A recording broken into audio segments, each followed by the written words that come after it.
I'm Dan Berlinka, and I'm the co-creator and co-head writer, and I'm the director of the last 2 episodes of The A-List. Okay, here we go, and action!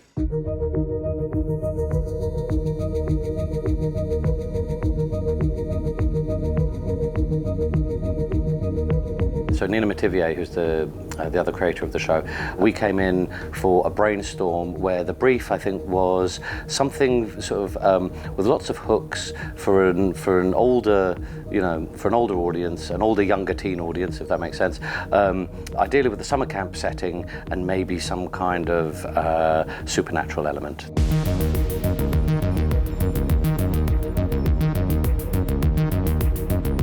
I always ask the question, who's the best person to go on this journey? Who's the best person to tell this story through? And I think it was Nina who said, what if the main girl was actually a sort of entitled mean girl? And I think we all immediately jumped on that. You've seen it a million times, right? It's sort of the person who comes in, says something sassy, and and then is out. We thought, having that as the main character and go on a journey of self-discovery and become less entitled and mean, that's really interesting.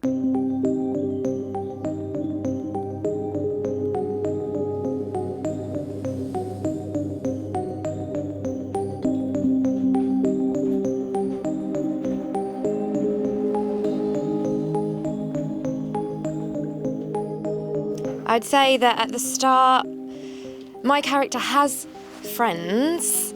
She's popular and she has kind of people around her, but they're not true friends, really. So Mia shows up at this camp thinking, okay, I understand how this works. That's the fittest boy, fine, he'll be my boyfriend.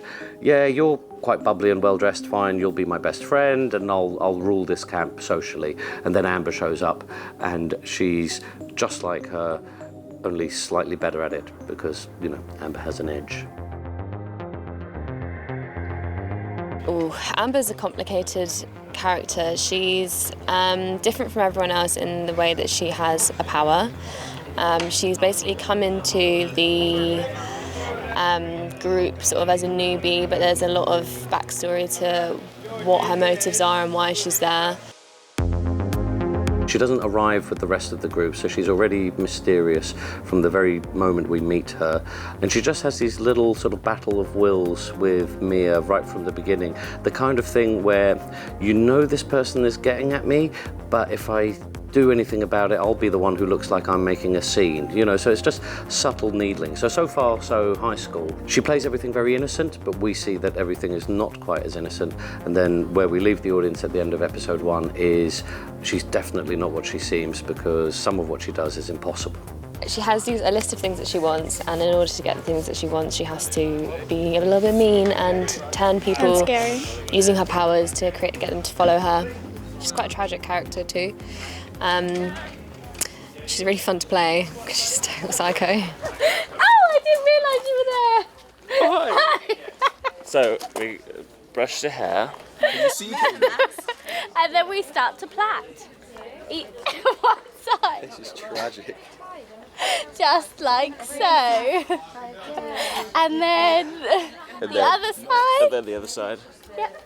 When Nina and I went to the read-through, I swear it's the kind of thing that almost moves you to tears, because I remember we were looking around this room going, look, there's Amber, and look, there's Mia, and there's Jenna, there's Kaylee, there's Dev, and so on. And I remember saying at the time, I said, we've been imagining you for 2 years, and here you all are. I'm Savannah and I play Kaylee. My name's Ben and I play Harry. I'm Rosie Dwyer and I play Alex. My name's Jacob Dudman and I play Dev. I'm Cian Barry and I'm playing Dave, and he's the leader of the camp, he's the counsellor. I do really enjoy our relationship, and then also playing with Mia, which is really fun because it's 2 different dynamics, because I feel like Mia kind of accepts me for who I am and likes me like that, whereas you kind of dominate me. Yeah. Well, you cut your hair. Yeah, I chop all my hair off. I have a mad moment. Harry is a very sheltered child. He spent a lot of time in his room when he was young, didn't have a lot of friends. He's not really been around a lot of teenagers and stuff before, people of his age, so he finds that quite difficult. And of course, all the other stuff that goes on. Dev is a very confident young man. He's confident in his abilities. I feel like throughout his whole life he's sort of been able to do anything that he puts his mind to, but that can also be his downfall because he thinks that he's invincible when really he's not. My character's quite the lone wolf, sarcastic. She keeps herself to herself, doesn't really get involved in all of the girliness, and she just loves science and rather be alone. Well, it's not the most serious part in it. I mean, some of the people in it don't take him as seriously as maybe he thinks they should do, which is obviously a crying shame. It's just so funny. Like even being on set and off set is just great. Yeah. It's amazing. Don't look at them. Don't. They're just trying to get attention. They do this all the time. My mask! It's a nightmare. Absolute nightmare.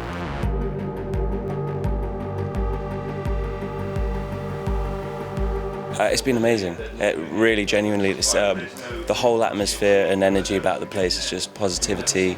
Everyone seems really enthused by the project. It's weird how close we've all become. Do you know what I mean? Yeah, it's really nice.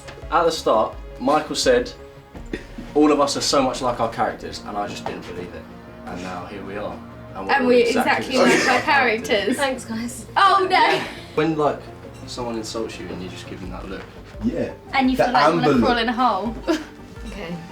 Carry on. She's doing it right now. You see what I mean? She's trying to turn just can't help herself. They get to the bottom of the steps and then they go off out of camp and we stay on this sort of tableau.